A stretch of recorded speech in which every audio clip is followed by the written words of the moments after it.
RTV Rao's భారతీయ సంస్కృతి YouTube ఛానల్కు స్వాగతం. వ్యూవర్స్కి నమస్కారం.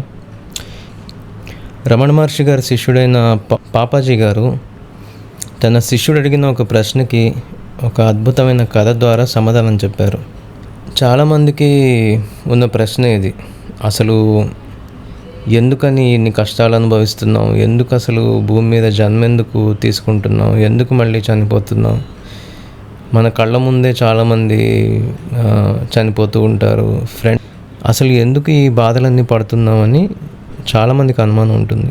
దానికి సమాధానమే ఈ కథ.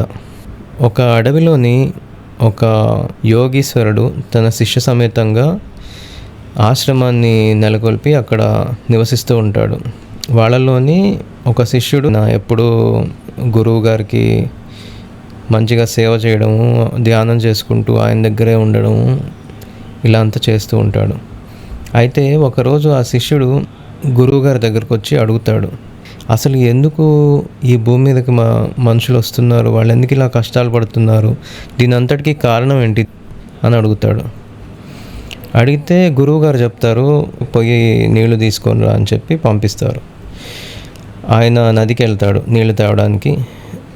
కుండతోని నీళ్లు ముంచుకుంటూ ఉండగా ఆయనకి దగ్గరలోని ఒక మహారాజు తన భార్యలతో కలిసి అక్కడికి వచ్చి స్నానం చేయడం చూస్తాడనమాట. ఇదంతా చూసి ఆయన మనసు చెలుస్తుంది. అదే సమయంలోని అటువైపుగా పోతున్న ఒక అడవిలో ఉన్న గూడాలలో ఒక గూడానికి సంబంధించిన ఒక స్త్రీ ఆయన దగ్గరకు వస్తుంది. వచ్చి ఆయనకు దండం పెట్టి, మా స్వామి మీరు చాలా గొప్పవాళ్ళు, నేను మిమ్మల్ని గమనిస్తుంటాను, మీరు చక్కగా గురుసేవ చేసుకుంటారు, ధ్యానం అవన్నీ చేస్తూ ఉంటారు, మీలాంటి వాళ్ళు ఒకసారి మా ఇంటికి వచ్చి పావనం చేస్తే మేము చాలా సంతోషపడతాము, ఒక్కసారి భోజనానికి మా ఇంటికి రండి అని ఆహ్వానిస్తుంది. అయితే ఎప్పుడు గురువుగారికి కనీసం చెప్పకుండా ఏ పని చేయని శిష్యుడు అదేం ఆశ్చర్యమో కానీ సరే అని చెప్పి ఆ అమ్మాయి అడగంగానే ఆ అమ్మాయితో కలిసి వాళ్ళ ఊరు వెళ్తాడు. వాళ్ళ పెద్దవాళ్ళని కలుస్తాడు, వాళ్ళ ఆతిథ్యం స్వీకరిస్తాడు, భోజనం చేస్తాడు. వాళ్ళ నాన్న అక్కడ ఉన్న చుట్టుపక్కల ఉన్న ఒక 10 ఊళ్ళకి రాజులాగా ఆయనే పరిపాలిస్తుంటాడు అన్నమాట. ఆయన అడుగుతాడు ఈయన్ని, మీరు దయచేసి ఒక 2 రోజులు మా ఇంట్లో ఉండి మా ఆతిథ్యం స్వీకరించండి అని చెప్పి బతిమలాడతాడు అనమాట. ఈయన కూడా ఒప్పుకుంటాడు. అలాగ 2 రోజులు గడుస్తుంది. వెళ్ళిపోయేటప్పుడు వాళ్ళ నాన్నగారు అయితే, మీలాంటి గొప్ప వ్యక్తిని, మంచి బుద్ధి కలిగిన వ్యక్తిని నేను నా జీవితంలో ఎప్పుడు చూడలేదు, కాబట్టి మీరు మా ఇంటికి అల్లుడుగా వస్తే నేను ఎంతో ధన్యుణ్ణి అవుతాను, మీరు ఏమీ అనుకోకపోతే మీకు ఇష్టమైతే మా కుమార్తెని పెళ్లి చేసుకుంటారా అని అడుగుతాడు. ఎందుకు ఊరితో ఏర్పడిన అనుబంధం వల్ల, వాళ్ళ కుటుంబంతో ఏర్పడిన అనుబంధం వల్ల కాదనలేకపోతాడు. అలాగా ఆ పిల్లని పెళ్లి చేసుకుంటాడు. తర్వాత వాళ్ళ నాన్నగారు, నాకు ఇంకా వయోభారం ఎక్కువైపోయింది కాబట్టి మీరే ఈ ఊళ్ళన్నిటినీ చూసుకోవాలని చెప్తాడనమాట. ఇదిలా ఉండగా కొన్ని రోజులకి అతని భార్య గర్భవతి అవుతుంది, ఒక పిల్లగాడు పుడతాడు. దాంతో పిల్లల బాధ్యత కూడా వస్తుంది. చక్కగా పిల్లలతోని, ఆ పిల్లాడితోని ఆడుకుంటూ భార్య బిడ్డలతోని ఆ ఊరి ప్రజలందరితోని కలిసిమెలిసి సుఖంగా సంతోషంగా జీవిస్తుంటాడు. అయితే అనుకోకుండా ఒకరోజు ఒక పెద్ద తుఫాన్ వచ్చి అది ఒక వరదలాగా మారిపోయి ఊళ్ళన్నీ కొట్టుకుపోతూ ఉంటాయి. ఒక ఊరి పెద్దగా ఉండి ఈయన ఏమీ చేయలేకపోతాడు. ఈయన కళ్ళ ముందే ఆ ఊళ్ళకి సంబంధించిన ప్రజలందరూ నీళ్ళలో కొట్టుకుపోతుంటారు.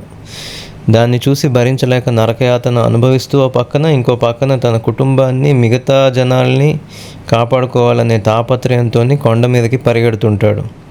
అలా కొండ మీదకి పరిగెట్టే సమయంలోనే ఆయన కళ్ళ ముందే కొంతమంది నీళ్ళలో కొట్టుకుపోతూ కనిపిస్తుంటారు, ఆయన ఊరి ప్రజలు. అలాగే అత్తమామలు నీళ్ళలో కొట్టుకుపోతారు. తర్వాత కొండపైకి ఎక్కిన తర్వాత చెయ్యి జారి కొడుకు నీళ్ళలో కొట్టుకుపోతాడు. కొడుకుని కాపాడే ఆతురతలోని భార్య చెయ్యి వదిలేయడం వల్ల భార్య నీళ్ళలో కొట్టుకుపోతుంది. ఆయన ఒక్కడే కొండ మీద ఏకాకిగా మిగులుతాడు. ఆ సమయంలోని బాధ, దుఃఖం, ఏం చేయాలో తెలియని నిస్సహాయత అన్నీ కలిసి వచ్చి కళ్ళ ముందే తన వాళ్ళు, తన భార్య బిడ్డలు, తన ప్రజలు అందరూ కొట్టుకుపోతుంటే ఏమీ చేయలేని నిస్సహాయమైన పరిస్థితుల్లోని ఆకాశంలోకి చూసి, భగవంతుడా, నన్ను ఇంకా ఎందుకు ఉంచావు, ఎందుకని తీసుకొని పోలేదు, అసలు ఈ జీవితం నాకు ఎందుకు ఇచ్చావు, నన్ను ఎందుకు ఇన్ని బాధలు పెడుతున్నావు, దేనికి ఇవన్నీ చేశావు అని చెప్పి గట్టిగా అరుస్తూ బాధపడుతూ రోధిస్తూ ఉంటాడు. అదే సమయంలో ఆయనకి ఒక ధ్వని వినిపిస్తుంది. అది ఇంకెవరో కాదు, ఆయన గురువుగారి కంఠధ్వని. నీళ్లు తీసుకొని రమ్మని కొలనుకు పంపిస్తే నువ్వు తీసుకొని రాకుండా ఇక్కడుండి ఏం చేస్తున్నావని గట్టిగా అరుస్తాడు. ఉలిక్కిపడి చూసిన శిష్యుడికి, అంటే ఆ సాధువుకి, అక్కడ వరద నీళ్ళకి బదులు కొలను కనిపిస్తుంది.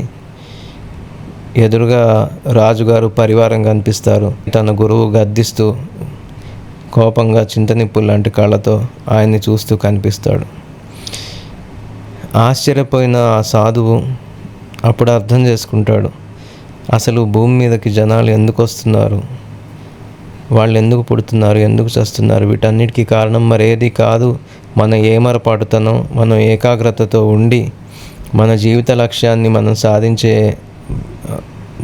దిశలో వెళ్లకుండా ప్రాపంచిక విషయాలలో పడి వాటి మీద కోరిక పెంచుకొని, వాటి మీద ఒక విధమైన అటాచ్మెంట్ పెంచుకొని అసలు చేయాల్సిన పని ఏదో దాన్ని మర్చిపోవడం వల్లే మళ్ళీ మళ్ళీ మళ్ళీ జన్మలెత్తుతున్నామని అర్థం చేసుకుంటాడు. కథ విన్న తర్వాత మనం కూడా కొంచెం మన ప్రతిరోజు చేసే మన ప్రతిరోజు బాధ్యతలు ఇవన్నీ మనకి ఉంటూనే ఉంటాయి. వీటన్నిటితో పాటు ఎంతో కొంత సమయం ధ్యానానికో, భగవంతుడి పూజ చేయడానికో, లేకపోతే భగవంతుడికి సంబంధించి ఏదో ఒక పని చేయడానికో ఖచ్చితంగా ప్రతిరోజు కేటాయించుకుంటామని ఆశిస్తున్నాను. శ్రీ గురుభ్యో నమః.